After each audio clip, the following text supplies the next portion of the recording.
Salut les théonautes et bienvenue aux Enfers. Nous arrivons au terme de cette série consacrée à Gilgamesh. La partie 1 et la partie 2 seront disponibles en description, sinon rendez-vous sur ma chaîne avec toutes les autres vidéos. On a vu dans le premier épisode qu'il fallait vivre, profiter de la vie et tendre vers la lumière. Ensuite nous avons vu qu'il fallait mourir, plusieurs fois symboliquement à travers son existence, mais une bonne fois pour toutes pour que tout s'arrête. Il nous reste alors une seule chose à faire, ressusciter.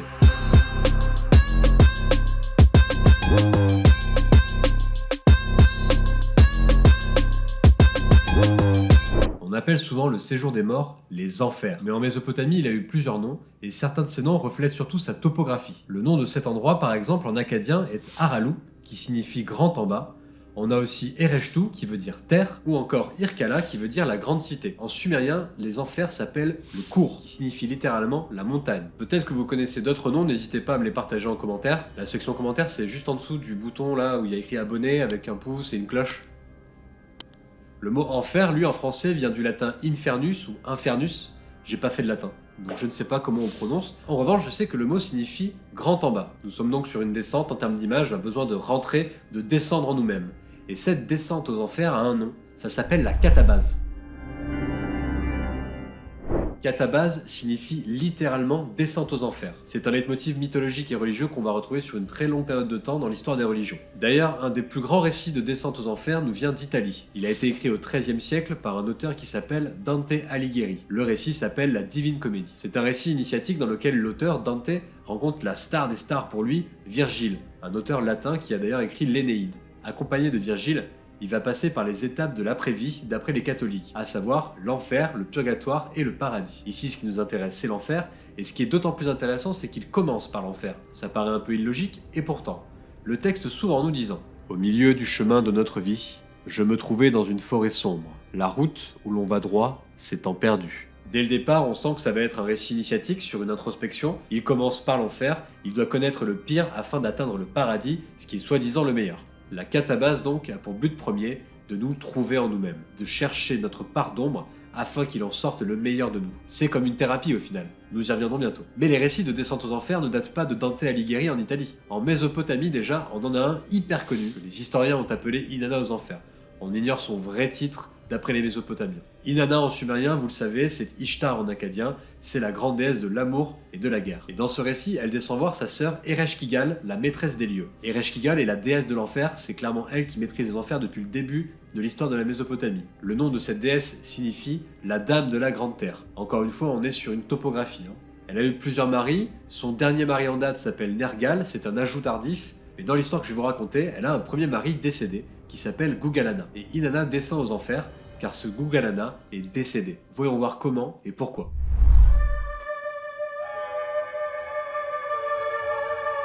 Le récit s'ouvre sur Inanna en train de se préparer pour aller voir sa sœur aux enfers. Elle est accompagnée de sa conseillère Ninsubura, à qui elle demande d'aller voir les dieux Enlil, le dieu du vent, et Enki, le dieu de la sagesse, afin qu'il l'aide en cas de problème. On sent déjà qu'il va se passer un truc. Inanna arrive devant le portier des enfers et lui dit qu'elle est là pour rendre hommage à Gugalana, le mari décédé de sa sœur. Le portier est quelque peu étonné, mais il prévient Ereshkigal, la déesse des enfers, que sa sœur est là. Et direct, Ereshkigal elle pète un câble, on sent qu'on est sur une famille un peu dysfonctionnelle. Du coup, la déesse des enfers décide de fermer les 7 portes qui mènent à son royaume. Inanna, si elle veut venir la voir, doit traverser ces 7 portes tout en se dévêtant et en abandonnant tous ses pouvoirs de déesse. C'est ce que fera Inanna, qui se présentera nue devant sa sœur et 7 juges. C'est cringe de fou, et c'est que le début de l'histoire. Sans aucun procès, Inanna est condamnée à être tuée. Elle est tuée par un cri de culpabilité, comme il est écrit dans le texte, de la part de sa sœur. Inanna est donc tuée et pendue à un clou. Elle n'est plus qu'un tas de viande, nous dit le texte. C'est... ouais. J'espère que vous mangez pas. Mais bon, comme elle l'avait pressenti, Ninsubura va demander de l'aide à Enlil, le dieu du vent. Il veut pas.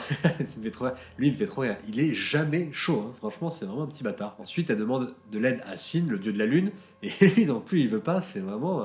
c'est chaud, hein, franchement. En plus, elle finit donc par demander au dieu de la sagesse, Enki, qui accepte tout le temps. Mais bon, cette fois, il est un peu saoulé. Le texte nous dit « Le vénérable Enki répondit à Ninsubura. Qu'a donc encore fait mon enfant?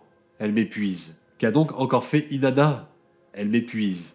Qu'a donc encore fait la maîtresse de tous les pays? Elle m'épuise. Qu'a donc encore fait la nuge du ciel?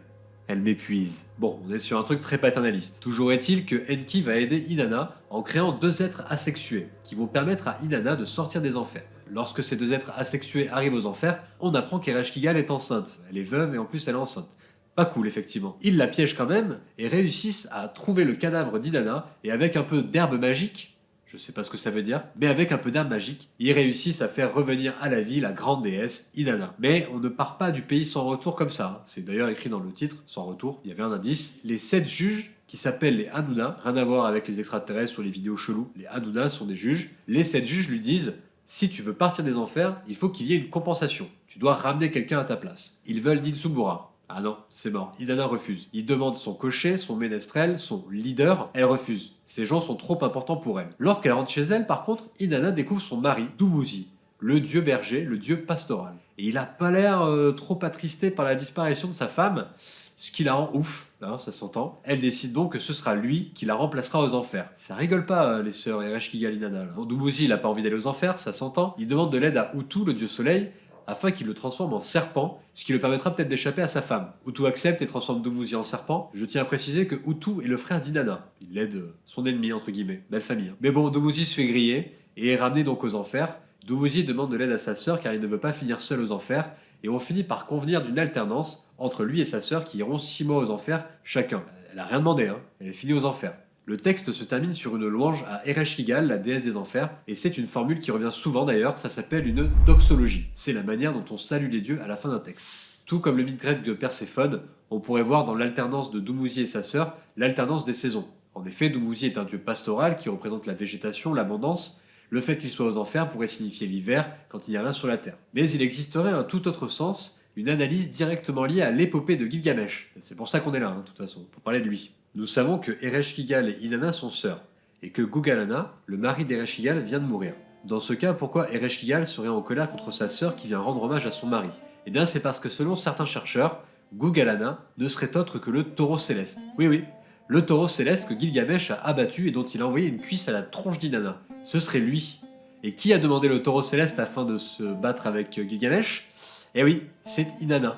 Pour sa sœur, c'est elle la responsable. C'est donc elle qui doit payer. Et effectivement, encore une fois, la mort d'un taureau est liée à la régénération et à la résurrection d'un autre personnage. L'histoire alors prendrait un tout autre sens. Inanna se comporterait avec duplicité. Elle sait très bien ce qu'elle a fait, elle sait très bien que sa sœur en plus est enceinte et elle est veuve, et elle y va en mode « oui, je viens rendre hommage et tout ». Évidemment, le cri de culpabilité d'Ereshkigal semble être lié directement à cette culpabilité qui ne semble pas d'ailleurs habiter Inanna. La déesse de l'amour semble jouer double jeu. Puis, si elle veut atteindre les enfers, elle doit se dévêtir et perdre tous ses pouvoirs. C'est tout à fait l'objet d'une catabase, finir complètement à poil face à notre ombre, à notre part sombre, afin d'avancer dans la vie, afin de renaître. Affronter ses échecs et ses erreurs, c'est intégrer notre passé afin qu'il ne nous hante plus, afin d'avancer. D'ailleurs, la métaphore du dépouillement nous rappelle à la dissolution de nos valeurs et de nos croyances qu'on a vu dans la conclusion de l'épisode précédent. Inanna revient à l'état de base de ce que nous sommes, à savoir de la chair organique, de la viande en somme. La vie, c'est l'âme qu'on a insufflée à ce corps inanimé. Le texte parle d'Inanna en ces termes lorsqu'elle se fait tuer. Elle la frappa. Inanna fut transformée en un morceau de viande attendri, et le morceau de viande pendu à un crochet. Inanna donc doit perdre tout ce qu'elle a afin de revivre. D'ailleurs, elle est secourue par 2 êtres asexués sans genre précis. Pour moi, cette neutralité représente vraiment une espèce de point de départ, une espèce de renouveau. Lorsqu'elle revient, elle se rend compte de tout ce qui est important pour elle, sa conseillère, son leader, son ménestrel, mais par contre son mari qui se comporte mal et qui n'a pas l'air d'être remué par sa mort, lui ne correspond plus à ses valeurs. Il doit payer, il doit être châtié. Inanna est revenue différente. Inanna a été désintégrée et puis s'est recomposée. Elle a fini par apprendre ce qui était important et même sera dotée d'un truc qu'elle n'avait pas avant, une forme d'empathie magnanime. En effet, elle ne condamne pas Dumuzi sans sommation, elle lui permet d'alterner avec sa sœur. Elle est revenue un poil plus sympa. Inanna aux enfers serait donc un récit de résurrection, un récit qui nous dit aussi quand même que les actions ont des conséquences. C'est un peu le Breaking Bad de la Mésopotamie en somme. S'il est effectivement une espèce de spin-off de l'histoire de Gilgamesh, pourrait s'intégrer totalement dans la philosophie générale de la Mésopotamie, une philosophie de l'humilité, une philosophie de l'acceptation de la mort, une philosophie de la renaissance, de la résurrection. Mais c'est vrai que j'y vois personnellement un rapport avec une théorie que j'aime beaucoup. Voyons voir si la version finale de l'épopée de Gilgamesh peut nous en apprendre davantage.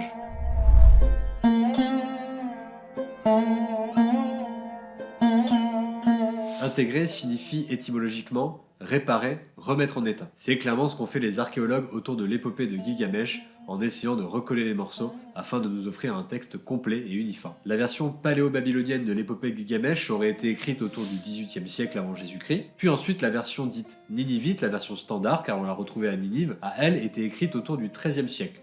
D'ailleurs, fait hyper étonnant, on a le nom de l'auteur. Il s'appelle Sin-Leqi Unini. Formidable. Cette version dite canonique en somme est composée de 11 tablettes et une 12e, mais qui raconte sensiblement la même chose que Enkidu, Gilgamesh et les Enfers. Je pense pas la raconter et elle s'intègre pas toujours parfaitement. Nous allons donc enfin avoir accès à une histoire désintégrée, recomposée. Qu'en est-il de la théorie de la désintégration positive? Celle-ci a été inventée par Kazimierz Dąbrowski, un psychologue polonais du XXe siècle, qui en fait est complètement à contre-courant de ce qui se fait en général en psychologie. En effet, pour Dąbrowski, une personne totalement intégrée à la société ne signifie pas qu'elle est totalement saine d'esprit. En effet, pour lui, un individu sain va passer par plusieurs phases destructives dans le but de tendre le plus possible vers sa propre réalisation, vers sa personnalité. Dąbrowski nous parle de 5 phases dans la désintégration, 5 phases comme 5 fragments de Gilgamesh. Petit disclaimer avec cette théorie, déjà elle n'est pas prouvée, qu'elle est work in progress entre guillemets, elle est juste intéressante pour ma réflexion. Deuxièmement, elle est souvent utilisée par des instituts de développement personnel qui ont besoin de flatter des égos en quête de reconnaissance, en utilisant une soi-disant supériorité intellectuelle, etc. Donc vigilance avec cette théorie, moi j'aime l'utiliser parce que justement elle correspond un peu à mon propos et ma réflexion. Les deux premières phases de cette théorie sont donc l'intégration primaire et la désintégration à niveau unique. L'intégration primaire correspond aux besoins, aux instincts, mais aussi à l'acceptation totale des règles sociales sans les remettre en question. D'après le psychologue, on peut difficilement se développer à partir de cette base aussi rigide. Ceux qui sont totalement intégrés auront du mal à aller vers les prochains niveaux. La phase de désintégration à niveau unique, c'est la première crise. Il y a une lutte intérieure entre nos aspirations et ce que nous demande la société, c'est une lutte interne. C'est le début de l'évolution, on peut soit évoluer vers les niveaux suivants, soit revenir au niveau primaire si ça nous fait trop mal de commencer à se désintégrer. Gilgamesh va vivre ces deux premières étapes.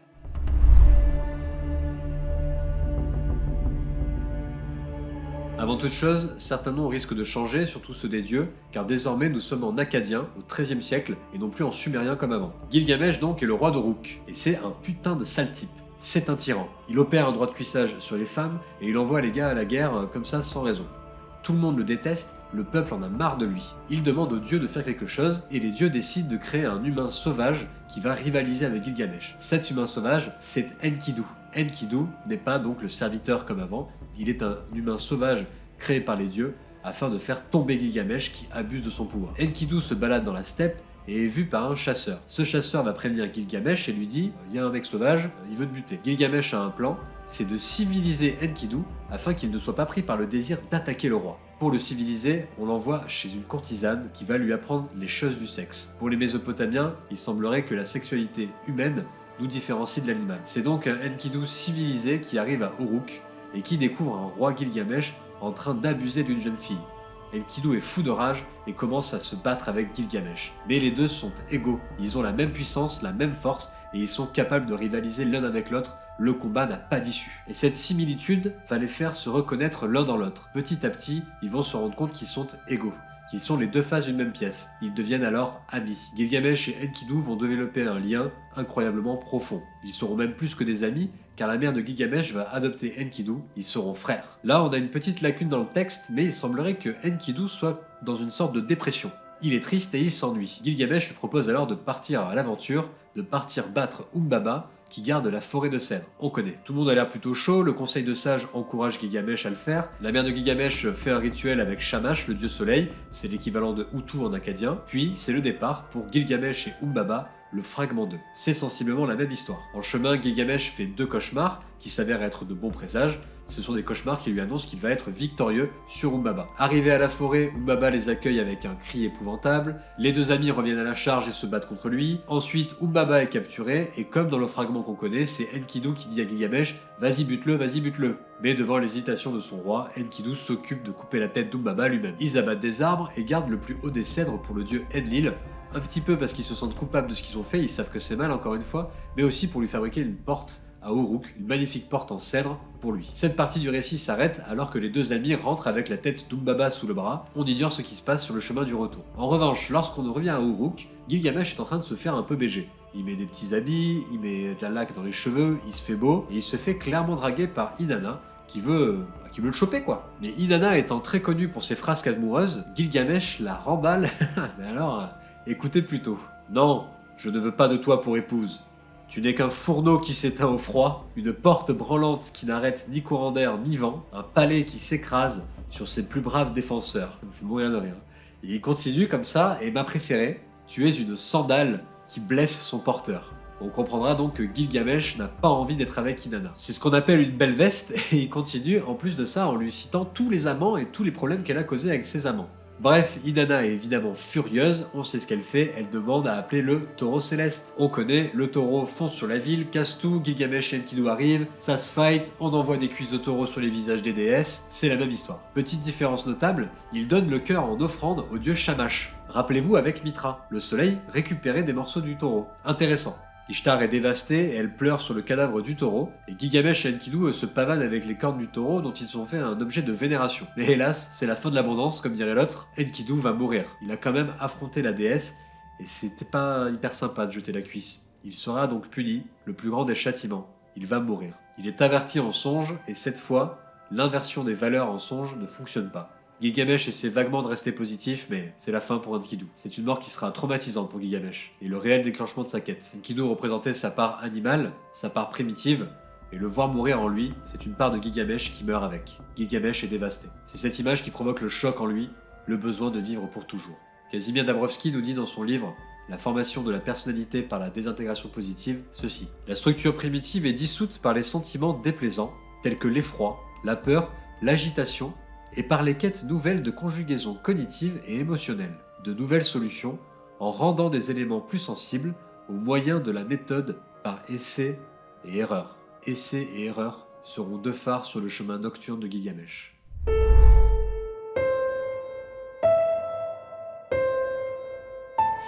Et pourtant, toi et moi, ne devions-nous pas rester inséparables?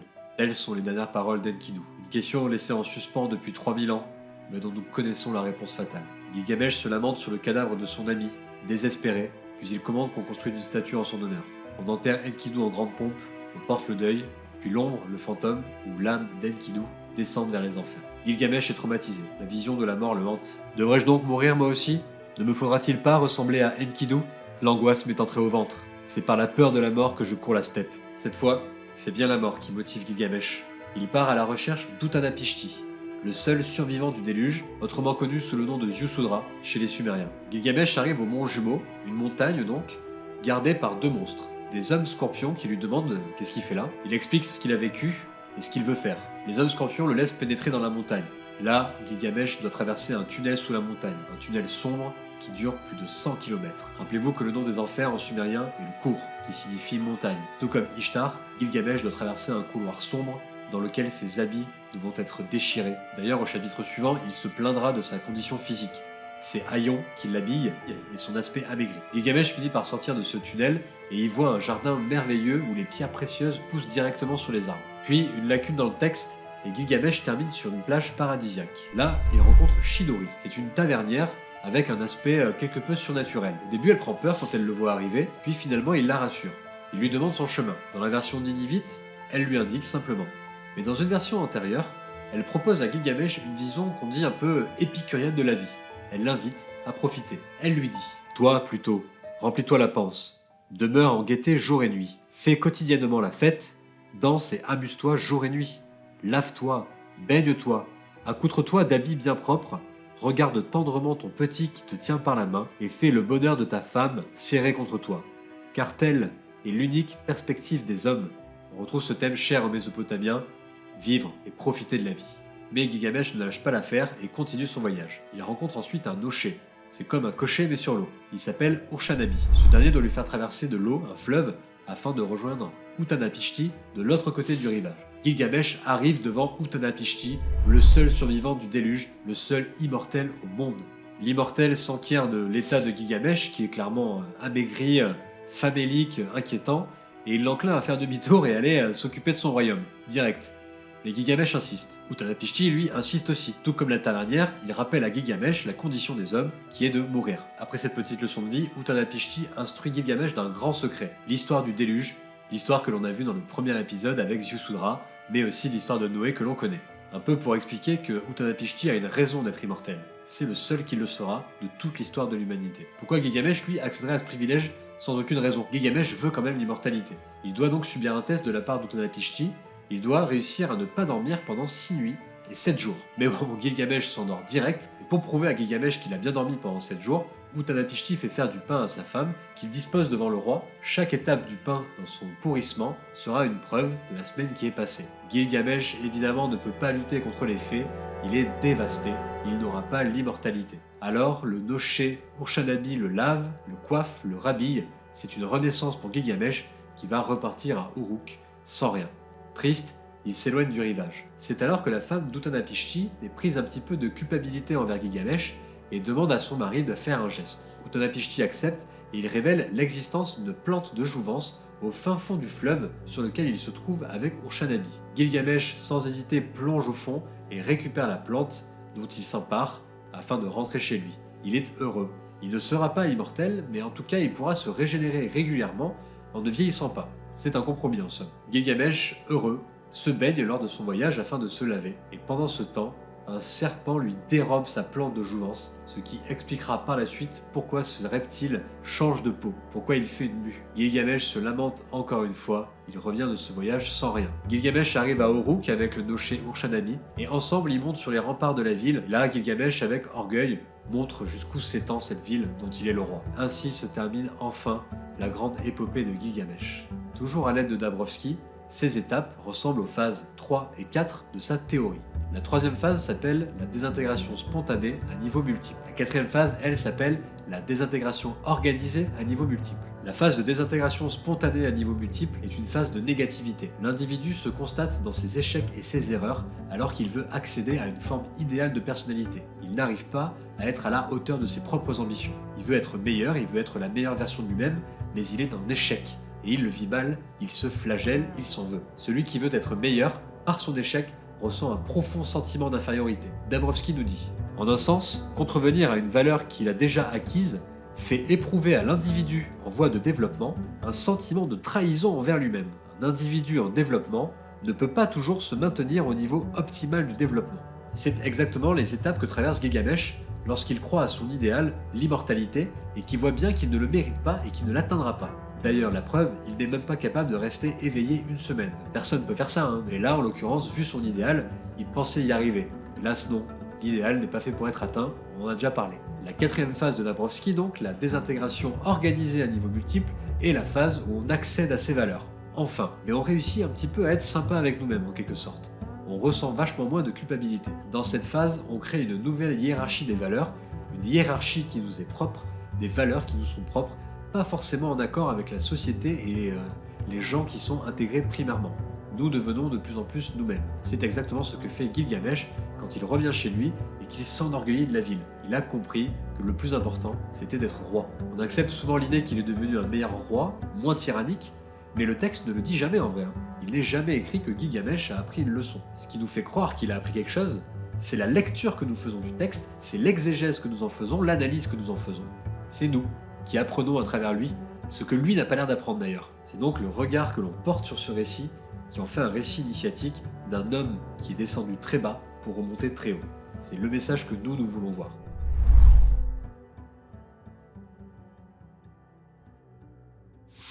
Des 5 fragments sumériens recompilés, subsistent les thématiques immortelles de Gilgamesh. La mesure, ne pas trop en faire, la hiérarchie des valeurs, ce qui est important, comprendre qu'il n'aura pas son idéal.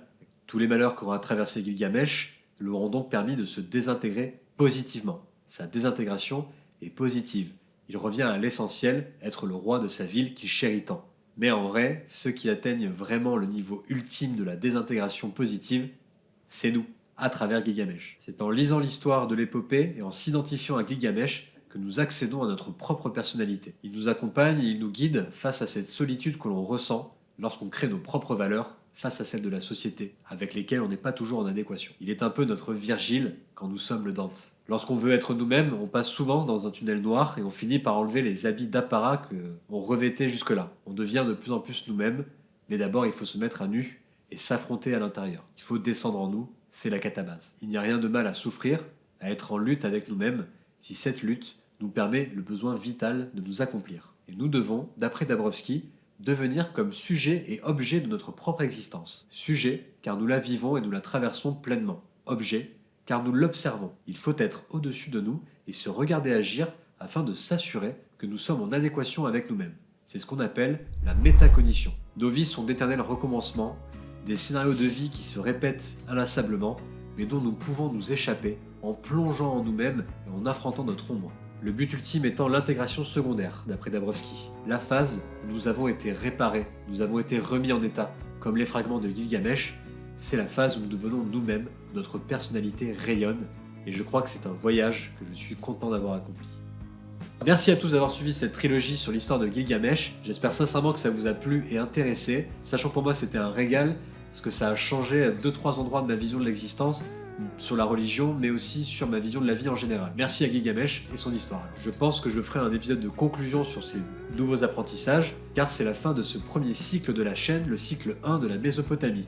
Évidemment que je reviendrai parce qu'il y a plein de mythes dont j'ai pas parlé, mais nous allons aller prochainement dans une autre civilisation, dans une autre religion. Entre-temps, 2-3 épisodes de Zétéo parce qu'il faut que je travaille sur les textes et que je lise 2-3 bouquins à côté.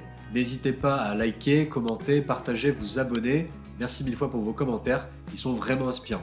Pour finir ce cycle, je vous laisse avec le grand philosophe Friedrich Nietzsche dans son bouquin Ainsi parlait Zarathustra, et d'ici là, gardez l'esprit ouvert. Je reviendrai, avec ce soleil et cette terre, avec cet aigle et ce serpent. Non pour une vie nouvelle ou une meilleure vie, ou une vie ressemblante. À jamais je reviendrai pour cette même et identique vie, dans le plus grand, et aussi bien le plus petit, pour à nouveau de toutes choses enseigner le retour éternel.